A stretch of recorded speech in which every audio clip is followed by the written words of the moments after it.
네, 우리 이름을 내지 맙시다. 이런 제목으로 창세기 11장 1절에서 4절까지 말씀 우리 함께 묵상하도록 하겠습니다.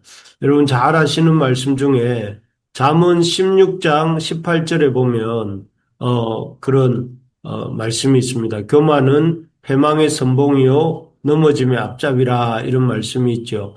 이 말씀은 잘 아시는 것처럼 참 교만하면 반드시 넘어지고 또 교만하면 실패한다 하는 말씀입니다. 아닌 게 아니라 이 교만은 패망의 선봉이요 넘어짐의 앞장이라는 이 말씀은 인류의 역사가 이를 증명하고 있습니다.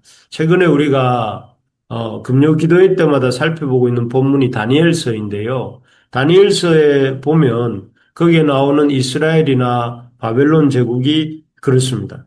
먼저 이스라엘은 잘 아시는 것처럼 그들이 하나님의 백성입니다. 하나님이 택하신 백성이죠. 그런데 이들이 하나님이 자신들을 택하시고 또 아주 바로에게 몰살당할 뻔했던 자신들을 건져서 하나님 앞에 이렇게 살게 해주시고 또 약속의 땅도 주시고 축복을 주셨지만 이들의 한 행동이 무엇인가 하면은 인간 왕을 중심으로 헛된 우상을 섬기다가 교만하게 행동합니다. 그래서 뭐 대표적인 그들이 마지막 무렵에는 참 이렇게 그 하나님 말씀을 전혀 듣지 않았는데요. 하나님이 예를 들면 보내셨던 선지자인 예레미야 같은 선지자를 그들이 어떻게 대우했습니까?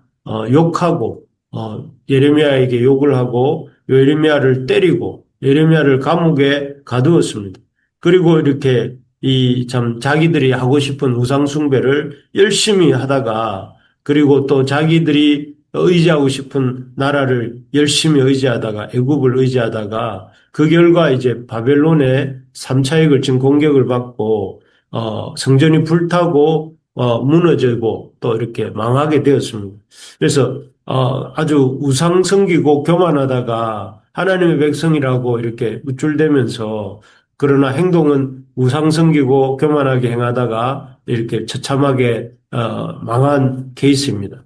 그리고 뭐, 이스라엘을 무너뜨린 바벨론도 마찬가지입니다. 자신들을 그저 그 하나님이 바벨론을 심판의 도구로 사용하셨음에도 하신 것에 불과한데도 뭐, 그들은 마치 자신들이 하나님이라도 된 것처럼 이렇게 교만하게 행하죠. 그래서 느부갓네살 같은 사람은 자신의 모양을 본딴 이 10층, 한 30m 높이의 금으로 만든 동상을 만들고 또 모든 사람들에게, 다니엘이 세 친구를 포함 모든 사람들에게 절하라고 이렇게 강요합니다. 그리고 또 그 아들 벨사살은 어땠습니까? 하나님의 성전에서 가져온 그 기구들의 원래 거룩한 성물이라고 이스라엘이 구별해 놓은 것들을 빼앗아 와가지고 한 일이 무엇입니까? 이 벨사살이 거기에다가 술을 부어서 이렇게 마시면서 하나님을 모독하는 일부러 그런 것이죠. 일부러 그랬습니다. 그리고 결국 그런 바벨론의 교만을 하나님께서는 어떻게 하셨습니까? 가만두시지 않으셨고 이 수로 그 니누의 성에 수로를 타고 들어온 바사왕 고레스에 의해서 바벨론은 그야말로 하루아침에 멸망당하고 맙니다. 그래서 참 우리 속담에 공든탑이 무너지랴 이런 속담이 있지만 실제로 바벨론이라는 나라는 그 공든탑이 하루아침에 우르르 무너지고만 그런 케이스를 알 수 있습니다. 정말 하나님은 이처럼 교만한 자를 싫어하시고 그들의 결국이 넘어짐과 실패로 반드시 기결되게 하십니다. 그것이 사실 뭐 이스라엘과 바벨론뿐만 아니라 우리 인류 역사의 증언이죠. 그래서 수많은 제국들이 등장했고 수많은 제국들이 허무하게 무너져 갔던 것이 그 증거입니다. 최근에 이제 여러분 듣고 보시는 것처럼 세계 최강국이라고 일컬어지는 한 나라가 그 힘자랑을 지금 엄청 하고 있습니다. 연일 그 어마어마한 금액의 엄청난 무기들을 가지고 막 다른 나라를 열심히 공격하고 있죠. 그 때문에 이제 그 두 나라뿐만 아니라 우리나라를 포함한 세계가 엄청난 혼란과 두려움 속으로 이렇게 빠져들고 있습니다. 물가가 들썩이고 있고 또 기업들이 또 개인들이 큰 어려움을 겪고 있습니다. 그래서 우리는 그런 상황들을 보면서 참 염려하면서 계속 기도하고 있습니다. 바라기는 이런 뭐 혼란과 두려움이 하루속히 참 평화를 되찾기를 바랍니다. 그리고 동시에 믿기는 역사 속에서 좀 전에 살펴본 것처럼 역사 속에서 하나님께서는 교만한 자를 다루시고 반드시 이렇게 패망하게 하셨던 것처럼 하나님께서 이 전쟁 역시 하나님이 개입하시고 또 역사하셔서 교만한 자를 낮추시고 낮추실 것이라 하는 생각을 해봅니다. 오늘 본문에는 큰 홍수 사건 이후 다시 시작한 노아 가족들의 이야기가 나옵니다. 우리가 지난번에 홍수 심판 이후까지 이제 홍수 심판 이후에 배에서 나온 노아의 가족까지를 우리가 보았는데 참 그때 하나님이 하셨던 말씀이 노아의 가족들을 축복하시면서 생육하고 번성하게 될 것을 말씀하셨죠. 그래서 이제 오늘 읽지 않았지만 바로 앞장이라고 할 수 있는 10장에서는 그 말씀대로 하나님이 홍수 이후에 방주에서 나왔던 8명에 불과했던 노아 가족들에게 주셨던 그 약속의 말씀대로 이 노아의 가족들이 놀랍게 아주 번성하고 번성한 것이 이 10장에 나옵니다.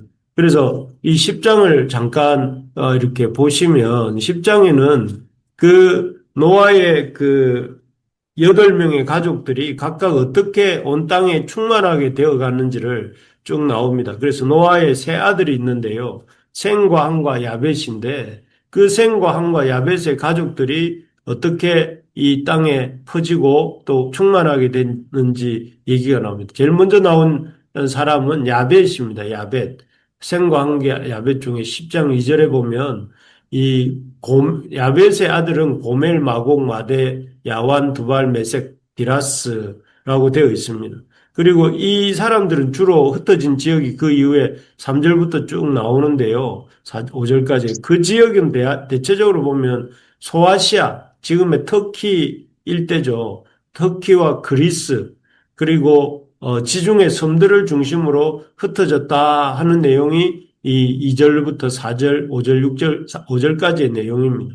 그래서 이렇게 소아시아와 지중해 그리스 연안에 이렇게 흩어져 살게 된 것 같고요. 그리고 그 다음에 등장하는 자손이 이제 10장 6절부터 나오는 함의 자손인데요. 함의 자손은 크게 네 명의 아들, 구스, 미스라임, 붓, 가나안이라고 하는 네 명의 자녀들이 나오는데 이들 역시 이제 이 중동의 남쪽이라고 할 수 있는 이집트, 나일강과 또 그 위쪽이라고 할 수 있는 유브라데를 중심으로 광범위한 지역을 차지하고 흩어졌다 하는 내용이 6절부터 그 21절까지 내용이 쭉 나오고 있습니다. 그리고 20절까지에서 나오고 있고 21절부터는 셈의 자손들이 얘기가 나옵니다. 셈의 자손들은 여기 22절에 보니까 엘람, 아수르, 아르박삿, 룻과 아람 뭐 이렇게 되어 있습니다. 이런 자손들이 통해서 이들이 주로 이렇게 정착했던 지역은 메소포타미아 지역입니다. 메소포타미아 유브라테스 강 그 주변에 있는 그 지역이죠. 중심으로 흩어져 살게 되었고 그 중에서도 이 5명 정도의 아들 중에서도 셈의 아들 중에 이제 아르박삿이라고 하는 아들 중에서 24절에 보면 이제 셀라와 아벨이 등장하고 그 셀라와 아벨을 통해서 이제 후에 보면 셈의 후손 가운데 이 아브라함의 후손이 등장하게 되는 것들을 보게 됩니다.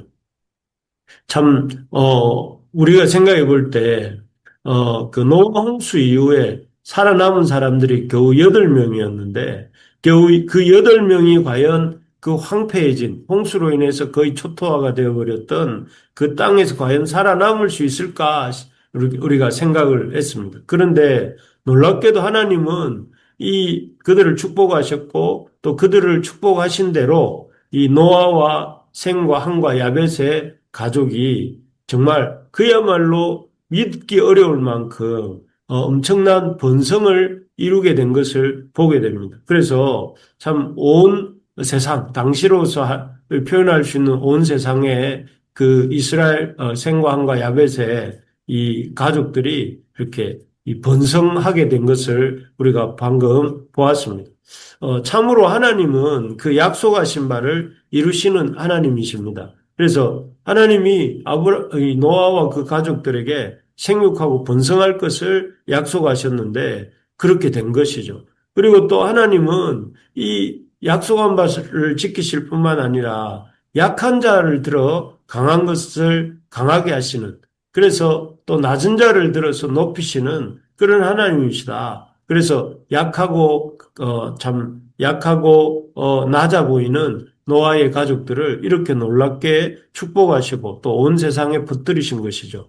그래서 우리가 기억해야 될 것은 하나님은 참 신실하신 하나님을 믿어야 되겠고, 또 하나님은 약하고 낮은 자를 높이시는 하나님이시라는 사실을 기억하면서 우리가 약하고 낮은 것으로 인해서 낙심하지 말고, 우리가 약하고 낮을지라도 하나님께서는 그러한 자들을 높이신다는 사실을 믿음으로 소망을 가지는 우리가 되기를 소망합니다. 비록 우리가 약하지만, 비록 우리가 참 낮은 자들이지만 하나님이 계시기 때문에 우리에게 소망이 있는 줄 믿습니다. 어쨌든 이렇게 놀라운 축복으로, 하나님의 축복하심으로 8명에 불과했던 노아의 가족들이 온 땅에, 홍수 이후에 온 땅에 충만하게 되었다 하는 것이 창세기 10장이 우리에게 말씀해 주는 것입니다. 그런데 이렇게 놀라운 축복을 받았으면 어떻게, 그 다음에 반응이 어떻게 해야 될까요? 그 은혜에 대해서 감사하고 더욱더 하나님 앞에 겸손하게 행해야 될 것 같은데, 그들이 한 일은 무엇이었느냐 하면은 이렇게 하나님께서 노아와 그의 가족들을 번성케 하시는 중에 한 일이 두 가지 정도가 나옵니다. 첫째는 함의 후손 가운데 구스의 아들로 태어난 니므롯의 행동인데요. 이 니므롯은 어떤 일을 하는가 하면 여기 어, 10장에 보니까 10장에 보면 10장 10절부터 쭉 나옵니다. 19절에서부터 니므롯이 용감한 사냥꾼이라 하고 그가 이제 등장하면서 하는 일이 시날 땅에 10절에 보면 10장 10절에 보니까 시날 땅에 바벨과 에렉과 악각과 갈레에서 나라를 시작해서 아수르로 나아가고 니느웨와 르호보딜과 갈라와 및 니느웨와 갈라 사이에 레센을 건설하였다. 이렇게 했는데 여기 보면 이 그의 나라라는 표현이 10절에 나옵니다. 이 나라라는 말은 이제 이 성경에서 처음 등장하는 단어인데 일종의 제국을 말합니다. 제국. 그래서 거대한 나라, 그런 어떤 단순하게 한 지방에 있는 나라가 아니라 한 지역을 총괄하는 아주 거대한 나라를 말하는 것입니다. 그래서 함의 자손 니므롯이 이렇게 그 자기를 그 정점으로 삼는 거대한 제국을 건설하고 그 거대한 제국을 상징하는 성과 이렇게 성을 쌓는 내용이 나옵니다. 그래서 아마도 니무롯은 대단한 아주 용맹한 참 사람이었고 또 그 힘을 바탕으로 그는 이 정말 온 땅에 흩어져 살고 있었던 사람들을 이렇게 함께 모으고 거대한 제국을 만들었던 것 같고 자기를 높였던 것 같습니다. 그래서 한 일이, 하나님은 흩어져서 생육하고 번성하라고 하셨지만 그들은 흩어지기를 거부하고 제국을 건설하고 하나님을 대적할 만한 그런 나라를 건설하는 일이 하나가 있었습니다.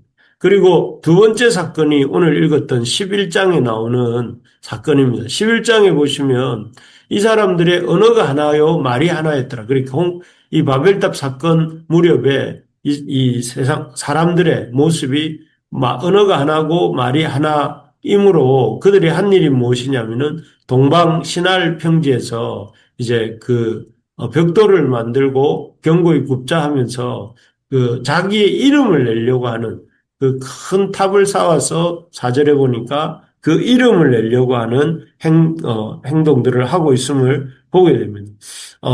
참, 이 두 가지 큰 사건, 제국을 건설한 니므롯이나 바벨탑을 쌓고자 하는 그 인류의 모습을 통해서 이들의 어떤 모습은 정말 홍수 때 거의 몰살할 뻔했지만 이렇게 하나님의 은혜로 이 그 하나님께서 미리 준비하게 하신 그 방주 덕분에 하나님의 축복으로 이렇게 살았고 또 이렇게 번성하게 된 것을 다 잊어버린 모습이다 하는 것을 보게 됩니다. 그래서 마치 자신들이 이렇게 번성하게 된 것이 자신들의 어떤 이런 잘함으로 된 것이냐, 자신들을 높이고 자신들의 이름을 세상에 내려고 임으로써 제국을 건설하고 또 남아있는 셈의 후손들, 또 그 후손들은 이 언어를, 통일된 언어를 기반으로 하늘에 닿을 만한 대를 쌓고 이름을 내려고 하는 이런 모습을 보게 됩니다. 참 안타까운, 이 노아의 후손들이 이렇게 했다는 것은 참 안타까운 일인 것 같습니다. 그들이 누구보다 하나님의 은혜를 잘 알고 누구보다 하나님의 은혜에 감사해야 될 것 같은 이 노아의 후손들인데 이들이 하고 있는 행동은 우리가 앞에서 길게 살펴본 그 인류의 역사와 다를 바가 없습니다. 인류는 끊임없이 교만하고 또 그 교만으로 인해서 자기 이름을 드러내고 자랑하려고 하는 그것이 인류의 역사의 반복이었잖아요. 교만하고 하나님이 넘어지게 하시고 실패하게 하시고 그렇게 되는 끝없는 반복의 역사를 그들이 이루었던 것을 이루고 있는 것을 보게 됩니다. 우리가 이러한 이 역사로부터 배워야 되겠습니다. 그래서 교만으로 인한 실패와 넘어짐의 역사를 끊임없이 반복하는 그런 사람이 되지 않기를 그런 교회가 되지 않기를 우리가 간절히 바랍니다. 그래서 우리가 여기까지 온 것이 하나님의 은혜이라는 것을 이 하나님의 풍성한 그 은혜의 결과임을 우리가 잊지 말아야 되겠습니다. 여기까지 온 것이 그저 내가 잘해서 우리가 잘나서 온 것이 아니고 하나님의 은혜다 하는 것을 한순간도 우리가 잊지 맙시다. 그리고 동시에 우리와 함께 하시는 그 하나님의 이름을 높이는 우리가 되어야 되겠습니다. 그래서 우리 하나님께서 참 높임을 받으시도록 우리의 삶을 통해서 우리의 가정을 통해서 우리 교회를 통해서 하나님의 이름이 높임을 받으시도록 우리가 늘 우리의 말로 또 우리의 행함으로 하나님을 높이는 우리가 되기를 소망합니다. 그래서 우리의 삶 속에 혹시라도 하나님을 잊고 하나님이 지금까지 베풀어 주신 것이 우리를 여기까지 오게 했음에도 불구하고 하나님께 불평하고 있는 것이 있다면 하나님께 감사할 줄 모르고 하나님께 불평하고 있는 것이 있다면 오늘 이 시간 고백하고 우리가 돌이킬 수 있기를 바랍니다. 또한 내가 아직 하나님 앞에서 하나님을 이 참 감사하면서 하나님 나라를 이루기 위해서 애쓰지 않고 있는 것들이 있다면 내 나라, 내 지경을 넓히기 위해서 애쓰고 있는 것들이 있다면 그것도 역시 돌이키는 오늘 이 날이 되면 좋겠습니다. 그래서 하나님 겸손하게 하나님을 높이고 하나님께 감사하며 하나님이 베푸신 은혜를 잊지 않고 살아가는 우리가 되고 또 이번 한 주간이 되시기를 주의 이름으로 축복합니다. 그래서 겸손하고 교만하지 아니하고 겸손하고 주를 높이는 주를 우리가 우리 이름을 내는 것이 아니라 주를 높이는 그런 우리 모두가 되어서 주님의 기쁨이 되는 우리가 될 수 있기를 소망합니다.